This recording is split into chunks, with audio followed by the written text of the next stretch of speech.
అందరికీ నమస్కారం అండి. ఈవేళ మన ముఖ్యమంత్రి జగన్ రెడ్డి గారి పరిపాలనలో వ్యవసాయం పూర్తిగా నిర్వీర్యం చేసిన సంగతి మనందరికీ తెలుసు.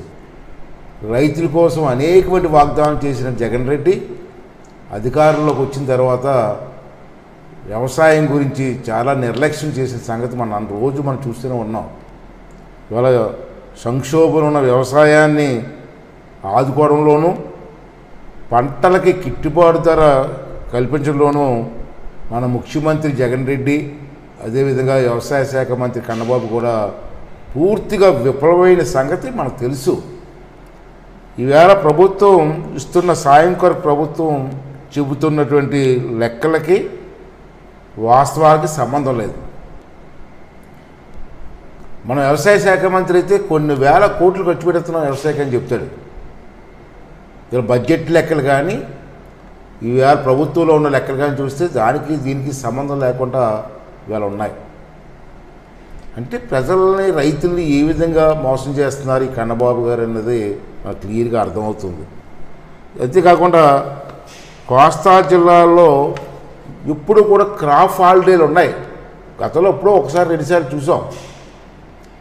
ఇప్పుడు వర్షాలు లేనప్పుడు ఇప్పుడు కూడా ఒకటిసారి రెండుసార్లు క్రాప్ హాలిడేలు ప్రకటించారు. కానీ ఈరోజు వర్షాలు పడుతున్నప్పటికీ, రాష్ట్రంలో నీరున్నప్పటికీ ఈవేళ కోస్తా జిల్లాలో రైతులు గిట్టుబాటు ధర లేక, వ్యవసాయం మీద గిట్టుబాటు లేక పంట వేయకుండా క్రాప్ హాలిడే ప్రకటించిన సంగతి కొత్తగా మనం రాష్ట్రంలో చూస్తున్నాం. ఈ పరిస్థితి ఎందుకు వచ్చింది? మీ చేతకాంతాల వల్ల కాదా? ఈవేళ ఆంధ్ర రాష్ట్రంలో, మన ఆంధ్ర రాష్ట్రంలో 13 జిల్లాల్లో నాకు తెలిసి 8-9 వేల ఎకరాల్లో వరి సాగు చేయలేదు. ఎందుకు? ప్రభుత్వం తాలూకు నిర్లక్ష్యం, గిట్టుబాటు ధర లేకపోవడం, ఇవన్నీ కారణాలు కదా. జగన్ రెడ్డి ఒకసారి ఆలోచించి ఇవ్వాల్సిన అవసరం ఉందని చెప్పి ఈవేళ మీ అందరికీ మనం చేస్తున్నాను. ఈవేళ ఒక అనంతపురం జిల్లాలోనే 10 లక్షల ఎకరాల్లో పంట దెబ్బతిన్న సంగతి ఈ మధ్యలో మనం చూసాం. రైతులు గగ్గోలు పెడుతున్నారు. కోస్తా జిల్లాలో కానీ, రాయలసీమ జిల్లాలో కానీ ఉల్లి పంట కానీ, టమోటాలు కానీ, ఉద్యానవన పంటలు కానీ ధర లేక దారుణంగా పడిపోయిన సంగతి కూడా రైతులు అల్లాడిపోతున్నారు. ఎంతో కష్టపడి, ఎంతో పెట్టుబడి పెట్టి మేము పండించుకున్న పంటకి గిట్టుబాటు ధర లేదు. ఆ రోజు జగన్ రెడ్డి గారు, మీరు పండించిన ప్రతి పంట కూడా ప్రభుత్వం తీసుకుంటుంది, నేను ఉన్నాను హామీ అని చెప్పిన ప్రభుత్వం ఈవేళ టమాటాలు అయితే రోడ్డు మీద పారవేసుకుంటున్నారండి రైతులు. అది మీ దృష్టికి వచ్చిందో లేదో తెలియదు. వచ్చినా మీరు పట్టించుకోరు. మీ వ్యవసాయ శాఖ మంత్రికి వ్యవసాయం అంటే తెలియదు. అటువంటి మంత్రిని పెట్టాడు, అతను పట్టించుకోవట్లేదు. చెరుకు రైతులండి, చెరుకు ఫ్యాక్టరీలతో సంవత్సరం అయిపోయింది. ఈవేళ చెరుకు బండి సప్లై చేసిన రైతులకి పేమెంట్స్ కూడా ఇవ్వలేదు. మీరు రైతులు ఇబ్బంది పడి ఈ సంవత్సరం చెరుకు పంట కూడా వేయడం మానేశారు. ఇలాగైతే ఆంధ్ర రాష్ట్రంలో వ్యవసాయం ఏ అభివృద్ధి చెబుతుందండి? ఒకసారి ఆలోచించవలసిన అవసరం ఉంది కదా.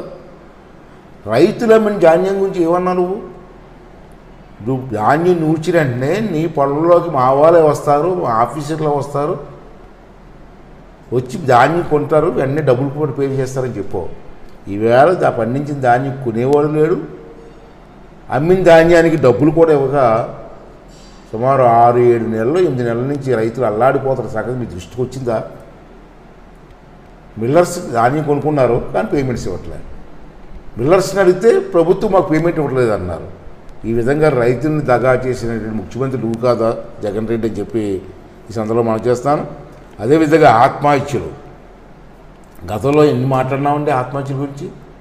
చంద్రబాబు పరిపాలనలో ఎంత రైతులు చచ్చిపోతున్నారు ఎంత బాయి మాట చెప్పు. ఈవేళ నువ్వు వచ్చిన 2.5 సంవత్సరాలు ఎన్ని ఆత్మహత్యలు జరిగాయి చెప్పు ఒకసారి. ఎంతమంది చనిపోయారండి మధ్యలో? దీనికి సమాధానం ఏం చెప్తావయ్యా నువ్వు?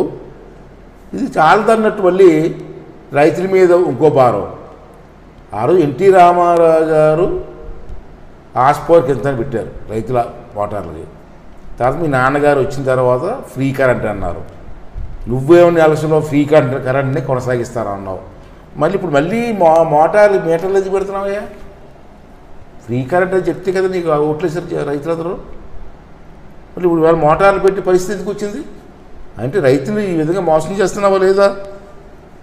ఇది రైతు ప్రభుత్వమా లేకపోతే రైతు దగా ప్రభుత్వమా? ఇది రైతులకు సమాధానం చెప్పాల్సిన అవసరం ఉందా లేదా? చెప్పి తీరాలి నువ్వు. అంతేకాదు అందరినీ ఓట్లేసి గెలిపించారు. అదేవిధంగా ఒక విషయం ఏంటంటే రైతు భరోసా. ఆ రోజు ఎలక్షన్లో ఏమన్నావు? కేంద్ర ప్రభుత్వం సంబంధం లేకుండా ఒక్కొక్క రైతుకి 13,500 రూపాయలు ఇస్తానని చెప్పి మాట ఇచ్చేవా లేదా? పాప రైతులంతా అంత ఆనందపడి 13,500 ఇచ్చేస్తారు మరి జగన్ రెడ్డి అని చెప్పి ఆశపడి మీకు ఓట్లు ఇచ్చారు లేదా? ఇవాళ నువ్వేం చేస్తున్నావయ్యా? మాట తప్పి మడం తిప్పి కేవలం 7,500 రూపాయలు మాత్రమే ఒక్కొక్క రైతుకి ఇస్తున్నావు. అంటే సంవత్సరానికి 6,000 రూపాయలు కట్ చేస్తావు నువ్వు అన్న మాట ప్రకారంగా. అంటే 5 సంవత్సరాల్లో 5 ఆరులు ఎంత? ఒక్కొక్క రైతుకి 30,000 రూపాయలు నష్టమే కదా. మీరు మాట తప్పినట్టేనా మడం తిప్పినట్టు ఒప్పుకోవాలి కదా. దీనికి సమాధానం చెప్పాలి కదా రైతుకి.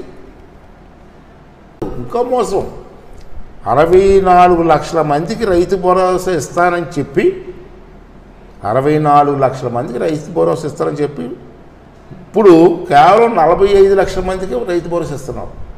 ఇది మోసం కదా. ఇన్ని లక్షల మంది కట్ చేస్తావు. ఈ రైతుల్ని దగా చేయడం కదా. దీనికి కూడా నువ్వు సమాధానం చెప్పి తీరాలని చెప్పి మేము డిమాండ్ చేస్తాను నేను. అదే కాకుండా ఇంకో ముఖ్య విషయం ఏంటంటే 15 లక్షల మందికి కౌలు రైతులకి భరోసా ఇస్తారని చెప్పి కేవలం 49,000 మందికి ఇస్తున్నావు లేదా? ఇది వాస్తవం కదా. మాదే లెక్కలు ఉన్నాయా? నువ్వు అబద్ధం చెప్పిన మాత్రం అయిపోదు. ఎక్కడ 15 లక్షలు, ఎక్కడ 49,000? ఎంతమందిని మోసం చేస్తావు? చంద్రబాబు గారి హయాంలో 50 నుంచి 70% సబ్సిడీ మీద వ్యవసాయానికి సంబంధించినటువంటి ఈ వరి నాట్లు యంత్రాలు కానీ ట్రాక్టర్లు కానీ వ్యవసాయం సంబంధించిన యంత్రాలన్నీ కూడా సప్లై చేస్తాం మేము. అడగండి రైతులు అడిగి చెప్తారు. మరి నువ్వు వచ్చిన తర్వాత ఎక్కడైనా ఇచ్చావా? ఎన్ని యంత్రాలు ఇచ్చావండి? ఆఖరి గాలి పోసుకున్న మిషన్లు, ట్రాక్టర్లు, దుక్కులు ఇలా ఎన్ని ఇచ్చాము మేము? నువ్వు వచ్చిన తర్వాత 2.5 సంవత్సరాల్లో ఒక ఆయిల్ ఇంజిన్ అని ఇచ్చావు నువ్వు? ఇవ్వలేదే. మరి రైతులు నువ్వు ఏం మేలు చేసినట్టు? రైతులు మోసం చేయడం కదా. మరి గత ప్రభుత్వంలో ఇచ్చినటువంటి పనిముట్లు ఇప్పుడు ఎందుకు లేకపోతున్నావు? కనీసం మట్టి నమూనాలు కూడా చేయలేని పరిస్థితులు మీ ప్రభుత్వం ఉంది. రైతులు మట్టి నమూనాలు పరీక్ష చేసే పరిస్థితి లేదు. చంద్రబాబు హయాంలో ఇవాళ మెట్ట ప్రాంతాల్లో డ్రిప్ ఇరిగేషన్ ఇచ్చాము మేము. హార్టికల్చర్ కానీ మెట్ట ప్రాంతాల్లో డ్రిప్ ఇరిగేషన్ ఇచ్చాం. 90% మంది ఇచ్చాం సబ్సిడీ. రైతు 10% కట్టారు.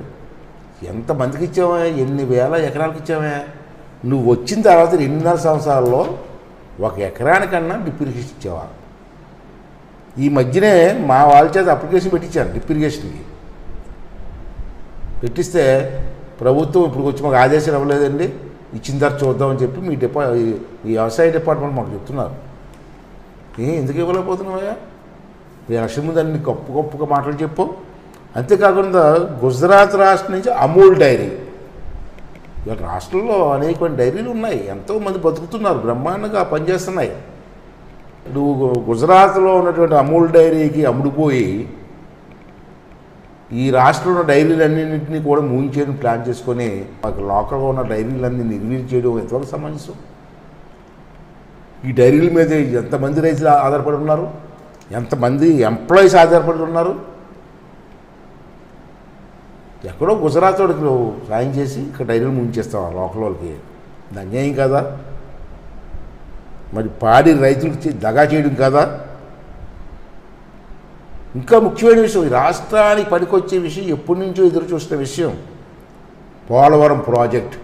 ఆంధ్ర రాష్ట్రానికి జీవనాడయ్యా. ఆ రోజు నువ్వేమో చెప్పు, నేను వచ్చితే టప్పమని నేను కట్టేస్తానండి, కుడికాలం ఎడకాలం నీరు ఇచ్చేస్తాను, పెద్ద కప్పులు చెప్పు. 2.5 సంవత్సరాలు అయిపోయింది. ఆ రోజు చంద్రబాబు నాయుడు గారు 79% ఎంతో నిర్మాణం చేయడం జరిగింది, 80% అన్నాక. నువ్వు వచ్చిన తర్వాత కేవలం 1% వరకు కూడా పూర్తి చేయలేకపోయావు. పోలవరంలో ముంపుడి ప్రాంతానికి ఉన్నాయి 5 మండలాలు ఎన్నో ఉన్నాయి అక్కడ, వారికి కూడా డబ్బులు ఇవ్వలేకపోయావు.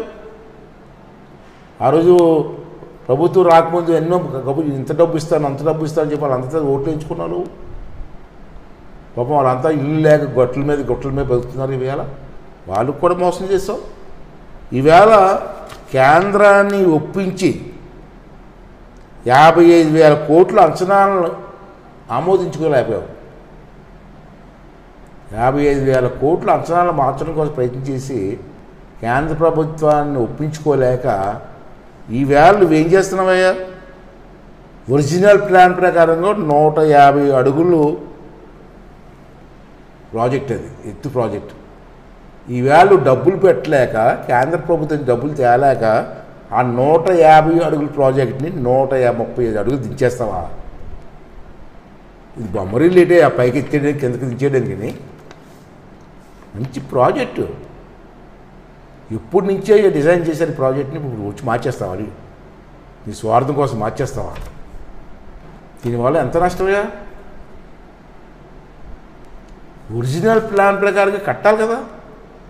నీ ప్రధానమంత్రి గారికి మెడలు వంచి తెస్తానని చెప్పావు కదా ఆ రోజుని. మరి ఈవేళ ఇది తేలేకపోతున్నావు. నీ చేతకాంతనానికి ప్రాజెక్ట్ని బలి చేస్తావా?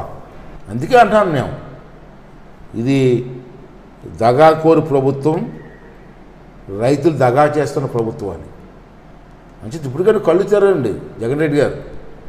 రైతులకు ఇచ్చిన హామీలు చదువుకోండి, దీన్ని పూర్తిగా మరి న్యాయం చేయడం కోసం ప్రయత్నించండి. ఆంధ్ర రాష్ట్రంలో వ్యవసాయ రంగాన్ని ముందుకు తీసుకెళ్ళడం కోసం ప్రయత్నం చేయండి అని చెప్పి ఈ సందర్భంలో మేము అందరినీ కోరడం కోసమే మరి ఈవేళ మీకు బహిరంగ లేఖ రాస్తున్నాం. ఎందుకు బహిరంగ లేఖ రాస్తున్నాం అంటే, మన తుఫాను వచ్చింది ఈ మధ్యకాలంలో. తుఫాను వచ్చి కొన్ని వేల ఎకరాల పంట అంతా నాశనం అయిపోయింది. రోడ్లు పోయాయి, రిజర్వాయర్లు గండిలు పడిపోయాయి. ప్రజలందరూ కూడా రోడ్ల మీద 4-5 రోజులు రోడ్ల మీద ఉన్నారు, తిండి తిప్పలు లేక, మంచినీళ్ళు లేక. ముఖ్యమంత్రి గారు వస్తారని చూసే పాపం మీరే ప్యాలెస్లో పడుకున్నారు, రాలేదు. ప్యాలెస్లో పడుకుని బయటకు వచ్చారండి. కనీసం రావసరం లేదు, హెలికాప్టర్లో అయినా తిరిగి విశాఖపట్నం ఎయిర్పోర్ట్లో ప్రెస్ మీట్ పెట్టి నేనున్నాను ఆదుకుంటాను ఒక మాట ఇచ్చావా, భరోసా ఇచ్చావా? నువ్వేం ముఖ్యమంత్రి అయ్యా? ఒకసారి ఆలోచించి. రైతులు ఎన్నాళ్ళు మోసం చేస్తావు నువ్వు? పోనీ విశాఖపట్నం వస్తావు, ఎయిర్పోర్ట్కి వస్తావు, నీకు ఎన్ని వివరాలు ఇద్దామని చెప్పి మేము ఆలోచిస్తే నువ్వు కనపడమే మానేసావు. పోనీ మీ ఆఫీస్కి వచ్చి కలుద్దామంటే ఆఫీస్కి రావు, ప్యాలెస్ రోజు బయటికి రావు. అంటే వేరే అవకాశం లేక నీకు నేను బహిరంగ లేఖ రాస్తున్నాను. నేను బహిరంగ లేఖ తప్పదు. ఇంకా ఈవేళ రైతుల తాలూకు ఇబ్బందుల్ని మేము గమనించి స్టడీ చేసి ఈవేళ సుమారు 18 పాయింట్లతో మీకు ఒక లెటర్ రాస్తున్నాం, బహిరంగ లేఖ రాస్తాను. ఇది చాలా ఇంపార్టెంట్ ఇష్యూ. వీడవడం మాకు లెటర్ రాయడం అని భావం మీకు రావడం మంచిది కాదు. ఇది రైతుల తరపున మీరు రాస్తున్న లేఖ. అంచా దీనికి 18 పాయింట్లు కూడా మీరు ప్రెస్ మీట్ పెట్టి రైతులకి ఏ విధంగా న్యాయం చేస్తారో చెప్పవలసిన బాధ్యత మీ మీద ఉందని చెప్పి ఈరోజు ఈ ప్రెస్ మీట్ ద్వారా మేము డిమాండ్ చేస్తూ, మీరు ప్రెస్టేజ్కి వెళ్లకుండా ఎవడో అడగడం ఏంటి, మేం చేయడం ఏంటి అని భావన లేకుండా, ఇది రైతుల సమస్య. మన రాష్ట్రంలో ఎక్కువ మంది రైతులు ఉన్నారు, అందరికీ ఉపయోగపడే సమస్య కాబట్టి దీని మీద వెంటనే స్పందిస్తారని, దీనికి సమాధానం చెప్తారని చెప్పి కూడా ఆశిస్తూ సెలవు తీసుకున్నాను. Thank you very much.